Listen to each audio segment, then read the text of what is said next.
should avoid the appearance of evil or corruption or undue improper influence, not just the reality of it, the appearance of it. If there's any value in that, then how could Kennedy in particular be in favor of the West Virginia case, you know, the way he decided, but set up a situation which, how could he logically think of allowing or in fact establishing a condition where the kind of thing he was against can go on all the time but undetected? Boy, that's so interesting. So, two quick reactions or comments to your wonderful question and observation. First, in the wake of Caperton's only a year old. So I can tell you that there have been a slew of lawsuits seeking to recuse judges. And I can't tell you because I haven't statistically studied, but it has promoted that kind of challenge of a judge.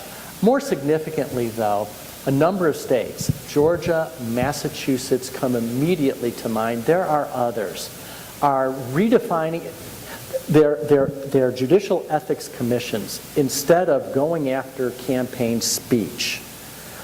The Supreme Court and the Federal Circuit Courts of Appeals have been very hostile to that. So they have stopped moving down that road, and instead what they're doing is playing off of Caperton.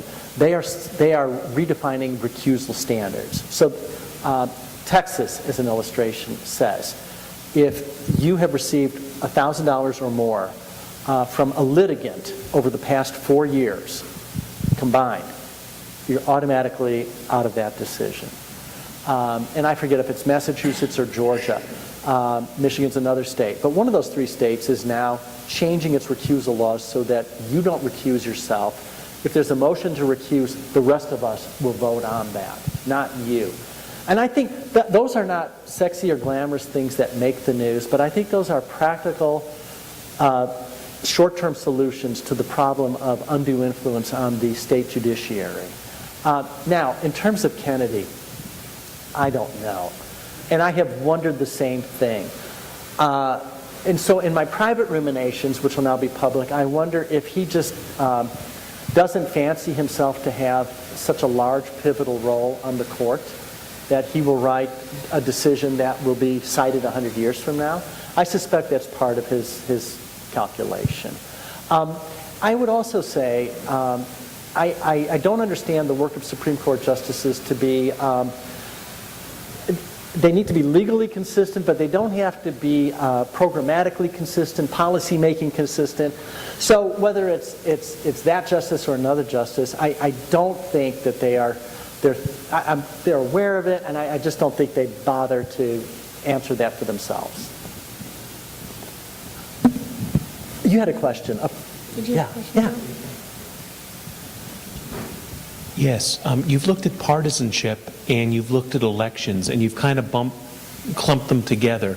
Could you give me your thoughts on disentangling partisanship? So, for example, Republican-appointed judges may behave differently than Democrat-appointed judges, and so that's one question. And the other is, why is it that you think that nonpartisan election of judges works differently than partisan election of judges, or if indeed you do think that?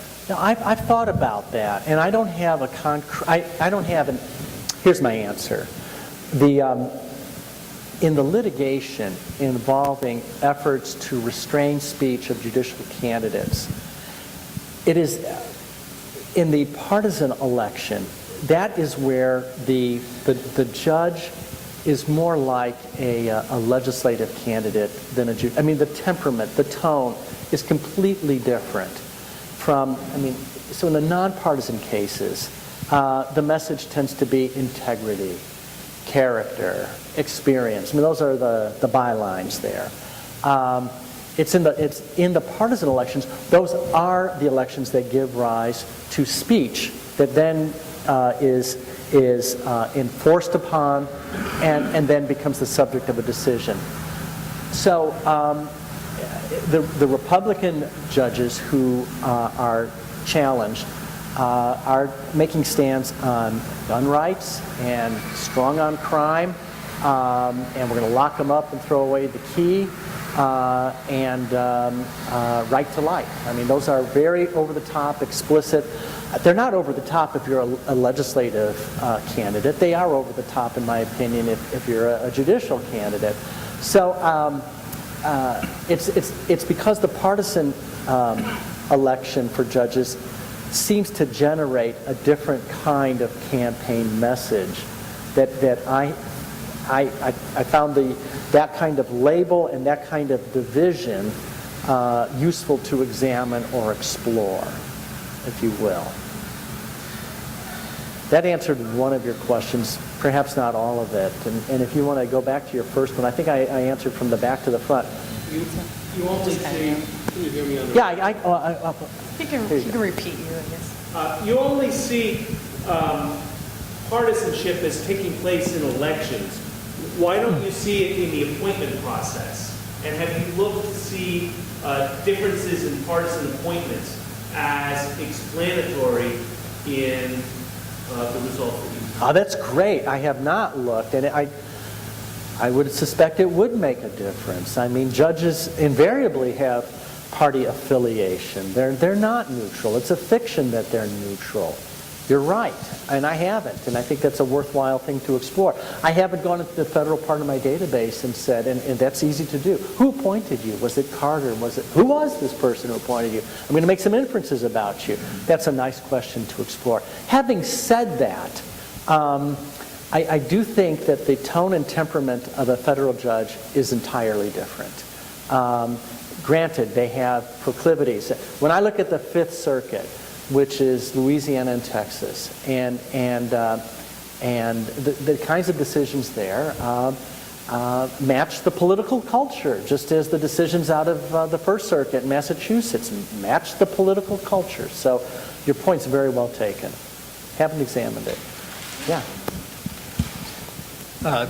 Could you comment on disclosure laws and the significance of that?